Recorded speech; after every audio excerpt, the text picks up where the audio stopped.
जोंनि green life एनजिअनि बानजायनायाव जोलुर बादायलायनाया फैयै फैयै जोंहा गाबोन जोबथा फिनाले सफैबाय। बेवहाय फिनालेयाव सफैनो हादों गुवाहाटी महाराणा एसि आरो बरमा इउनाइटेड एफसिनि गेजेराव। बे जोबथा जोलुर बादायलायनायाव गाबोन जोंहा बेहाय हारिमु आयदाबो थागोन।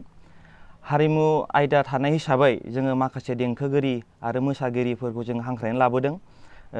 बेहायनो जोंहा दंहैयो जोंनि बर'निनो बयजोंबो मिथिजानाय बिराज मोसाहारि आरो टंलानि हारिप्रिया डेका, दावहारु बसुमतारी, ईसा बसुमतारी आरो मुनिन्द्र बर' आरो बेहाय जोंहा लोगोसे लकेल रोजाबगिरिबो थाफागोन।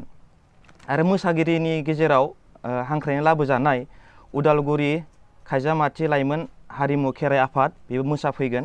लोगोसे तामुलपुर बिहुआ दलजों लोगोसे श्रीजनि डान्स एकाडेमि आरो बेजों लकेल मोसागिरिफोरबो नुनो मोनगोन। जोंहा बे हारिमु आयदा जानायनि सिगां जोंना गाहाय आलासि हिसाबै जोङो हांख्रायनानै लाबोदों आसामनि बुंथिगिरि श्रीजुत बिस्वजित दैमारि सारखौ। बेजों लोगोसे जोंनि बिटिसिनि EM श्रीजुत रनेन्द्र नार्जारि साराबो नुजाफैगोन। लोगोसे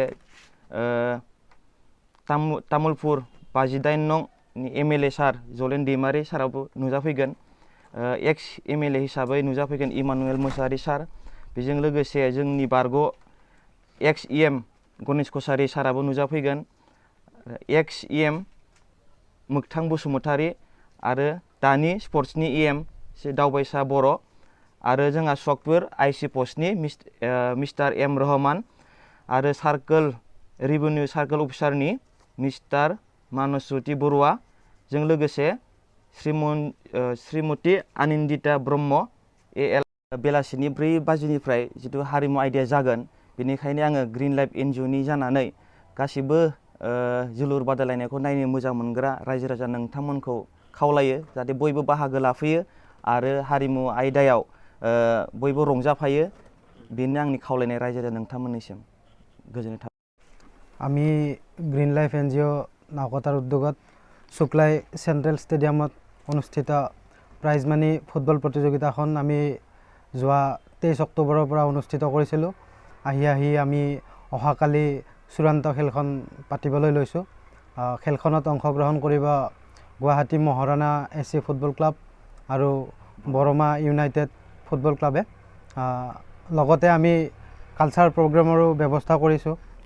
উপস্থিত থাকিব অসমৰ জনপ্ৰিয় কণ্ঠশিল্পী বিৰাজ মোছাহাৰী, হৰিপ্ৰিয়া ডেকা, দাওহাৰু বসুমতাৰী, ঈশা বসুমতাৰী, মুনীন্দ্ৰ বড়ো, ওদালগুৰিৰ লাইমন হাৰিমু খেৰাই নৃত্য প্ৰদৰ্শন, লগতে তামোলপুৰ বিহুৱা দলেও নৃত্য প্ৰদৰ্শন কৰিব। লগতে আমাৰ স্থানীয় নৃত্য দল সৃজনী ডান্স একাডেমিও নৃত্য প্ৰদৰ্শন লোকেল হিচাপে তেখেতসকলেও আমাৰ মাজত নৃত্য প্ৰদৰ্শন কৰিব। আমাৰ খেলত মুখ্য অতিথি হিচাপে আমি আমন্ত্ৰণ জনাইছোঁ অসম বিধানসভাৰ অধ্যক্ষ মাননীয় বিশ্বজিৎ দৈমাৰী ছাৰদেৱক। তেখেতো আমাৰ মাজত উপস্থিত থাকিব। অহাকালি আমি ঠিক আবেলি 4 বজাৰ পৰা আমাৰ কালচাৰ প্ৰগ্ৰেমবিলাক আমি অনুষ্ঠিত কৰিম। তাৰপিছতে আমি সন্ধিয়া খেল আৰম্ভ কৰিম। সকলো খেলপ্ৰেমী ৰাইজক অহাকালিৰ সকলো অনুষ্ঠান লগতে খেল উপভোগ কৰিবলৈ অনুৰোধ জনাইছোঁ। ধন্যবাদ।